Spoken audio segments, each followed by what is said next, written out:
Ramkumar sir, ഇന്ന് പാർലമെന്റിൽ നടന്ന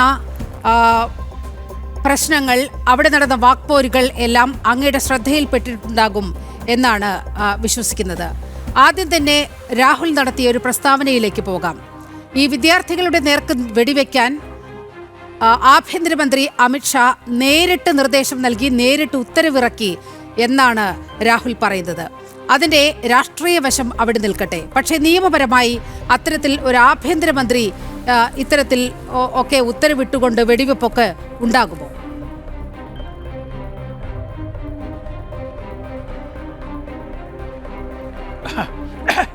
ഈ രാജ്യത്ത് നിയമത്തിൻ്റെ ബാലപാഠം അറിയുന്നവർക്ക് പോലും അറിയാം, ജനക്കൂട്ടത്തെ നിയന്ത്രിക്കാനുള്ള അധികാരം ഡിസ്ട്രിക്ട് മജിസ്ട്രേറ്റുമാർക്കാണ്. സാധാരണ കേരളത്തിലെ എല്ലാ ജില്ലകളിലും കലക്ടർക്ക് പുറമെ അഡീഷണൽ ഡിസ്ട്രിക്ട് മജിസ്ട്രേറ്റ് ഉണ്ടാകും.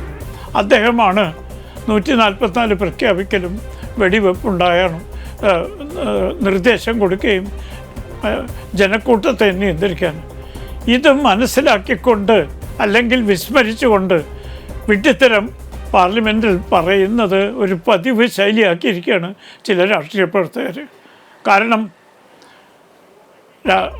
നരേന്ദ്രമോദിയും അമിത്ഷായും രാജിവെക്കണം എന്നാണ് ആവശ്യം. അത് ആ ആവശ്യം പാർലമെൻറ്റിൽ തകർക്കുന്നു എന്ന പേരിലാണ് ചില മലയാള മാധ്യമങ്ങൾ ആഘോഷിച്ചത്. ആയിക്കോട്ടെ, അവരുടെ നിരാശയിൽ രാജ്യത്ത് ആർക്കും അത്ഭുതമില്ല. കാരണം ഈ അമിത്ഷായും നരേന്ദ്രമോദിയും തുടരുന്നതിൽ ഏറ്റവും നിരാശയുള്ളത് മദാമയ്ക്കും അവരുടെ 2 മക്കൾക്കുമാണ്. കാരണം അവർക്ക് പാർലമെൻറ്റ് കടന്നു, നരേന്ദ്രമോദിക്കും അമിത്ഷായ്ക്കും വമ്പിച്ച ജനപിന്തുണയോടുള്ള പാർലമെൻറ്റിൽ പ്രവേശിക്കാൻ അവസരമുണ്ടായപ്പോൾ മദാമയുടെ മക്കൾക്ക് അഖിലേഷ് യാദവിൻ്റെയും ലീഗിൻ്റെയും സഹായമില്ലാതെ അവിടെ കാലെടുത്ത് കുത്താനുള്ള സൗകര്യമില്ല. ആ നിരാശ നമുക്ക് മനസ്സിലാക്കാവുന്നുള്ളൂ. അതുകൊണ്ടാണ് ഒന്നൊക്കെ രാമാനൻ രാജി എന്ന് പറയുന്നത്. ഈ രാജി എന്ന് പറയുന്ന ആളുകളുടെ രാഷ്ട്രീയ പശ്ചാത്തലമൊന്ന് പരിശോധിക്കണം. അലഹബാദ് ഹൈക്കോടതി അയോഗ്യയാക്കിയിട്ടും പാർലമെൻറ്റിൽ കാലുകുത്താൻ അവകാശമില്ല എന്ന് പ്രഖ്യാപിച്ചിട്ടും അർദ്ധരാത്രി അടിയന്തരാവസ്ഥ പ്രഖ്യാപിച്ചുകൊണ്ട് അധികാരത്തിൽ കടിച്ചു തൂങ്ങിയ പാരമ്പര്യം ശ്രീ ധർമ്മേന്ദ്ര പ്രധാൻ കാണിച്ചില്ല. കാരണം രാജ്യം ഒരപകടത്തിൻ്റെ വക്കത്താണെന്ന് അദ്ദേഹത്തിന് മനസ്സിലായി. വിദ്യാർത്ഥികളുടെ മറവിൽ ചൈനയും അമേരിക്കൻ കമ്പനികളും ചേർന്ന് ഒരു പ്രക്ഷോഭം ഒരുക്കി രാജ്യദ്രോഹികളായ ഉമർ ഖാലിദിൻ്റെ അനുയായികളെയും കേരളത്തിലെ ജമാഅത്ത് പ്രവർത്തകരെയും കൂട്ടുപിടിച്ചുകൊണ്ട് അരക്ഷിതാവസ്ഥയും അസ്ഥിരതയും ശ്രദ്ധിക്കാനുള്ള സംരംഭമാണെന്ന് രാഷ്ട്രീയ പക്വതയുള്ള ശ്രീ ധർമ്മേന്ദ്ര പ്രധാനും മനസ്സിലായി. അദ്ദേഹം രാജിവെച്ചു മാന്യമായി. ആ രാജിയില്ലായിരുന്നുവെങ്കിൽ ഇന്ന് ഡൽഹി പട്ടണത്തിൽ അരാജകത്വം നടമാടുമായിരുന്നു. എന്നിട്ടും ഉളുപ്പില്ലാതെ പറയാണ് അമിത്ഷാ രാജിവെക്കണം. അമിത്ഷായ്ക്ക് പോലീസ് നടപടിയുമായി യാതൊരു, സാധാരണ കോൺഗ്രസ് നേതാക്കന്മാർ ചെയ്യും പോലെ ഇന്നയാളെ തല്ല്, ഞങ്ങൾ ഒച്ച കേൾക്കട്ടെ ഫോണിൽ എന്നൊന്നും പറയുന്ന പാരമ്പര്യം അമിത്ഷയ്ക്കില്ല.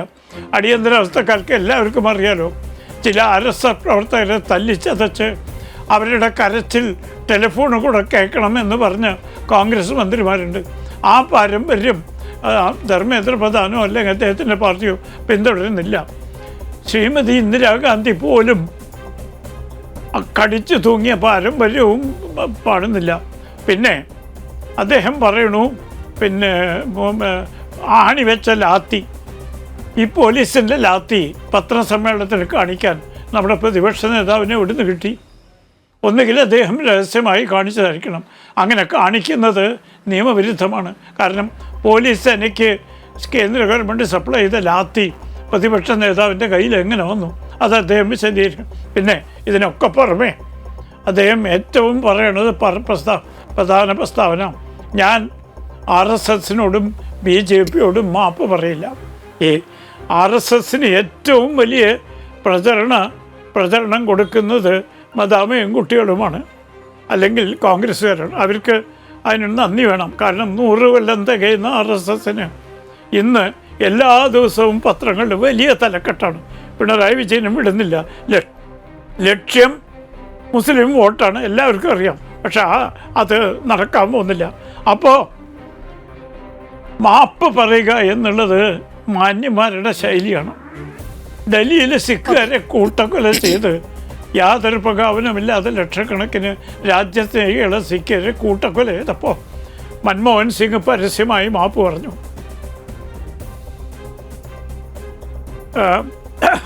ഇതിനു മുമ്പ് പല രാഷ്ട്രീയ നേതാക്കന്മാരും പരസ്യമായി മാപ്പ് അവർക്ക് തെറ്റുപറ്റി എന്നറിഞ്ഞാൽ അടിയന്തരാവസ്ഥയുടെ പ്രധാന ഉപജ്ഞാതാവായ HR ഗോഖലെ നിയമമന്ത്രി അടിയന്തരാവസ്ഥ കഴിഞ്ഞ ശേഷം പരസ്യമായി ജനങ്ങളോട് മാപ്പ് പറഞ്ഞു. ഞാനാണ് അടിയന്തരാവസ്ഥയ്ക്ക് ഉപദേശം കൊടുത്ത് ഞാനിത് അപ്പോൾ മാപ്പ് പറയുക എന്നുള്ളത് തെറ്റ് പറ്റിയ മാന്യന്മാർക്ക് ശൈലിയാണ്. ആ ശൈലി മദാമയ്ക്കും മക്കൾക്കും പരിചയമില്ല. കാരണം സ്വന്തം പത്രസ്ഥാപനത്തിൽ നിന്ന് ധനാഭരണം നടത്തി പ്രോസിക്യൂഷൻ നടത്തി ജാമ്യത്തിൽ നടക്കുന്നവരാണല്ലോ അവർ. അതുകൊണ്ട് അവരിൽ നിന്ന് മാന്യമായൊരു പെരുമാറ്റം ഈ രാജ്യത്തെ ജനങ്ങൾ ഒരിക്കലും പ്രതീക്ഷിക്കുന്നില്ല. നിരാശയുടെ നീർക്കുത്തിൽ നിൽക്കുന്ന അവർ ഇന്ന് ഗതികിട്ട പ്രേതങ്ങളായി രാഷ്ട്രീയത്തിൽ നിലകൊള്ളുകയാണ്.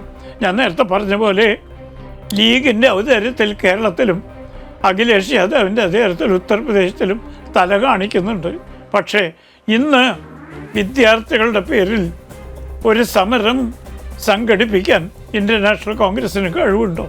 അതുകൊണ്ടാണ് ഉമർ ഖാലിദിൻ്റെയും ചൈനീസ് എംബസിയുടെയും അമേരിക്കൻ കമ്പനികളുടെയും അതുപോലെ രാജ്യദ്രോഹ ശക്തികളുടെയും പിന്തുണ തേടി അവർ പോകുന്നു.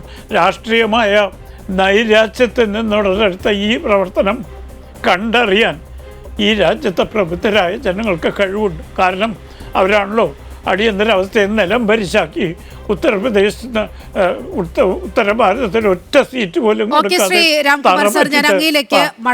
ആ ജനങ്ങൾക്ക് ഞാൻ മടങ്ങി വരാം സർ. ഇപ്പോൾ കോൺഗ്രസ് സഹയാത്രികൻ ബി റെജി കൂടി നമ്മോടൊപ്പം ചേരുകയാണ്.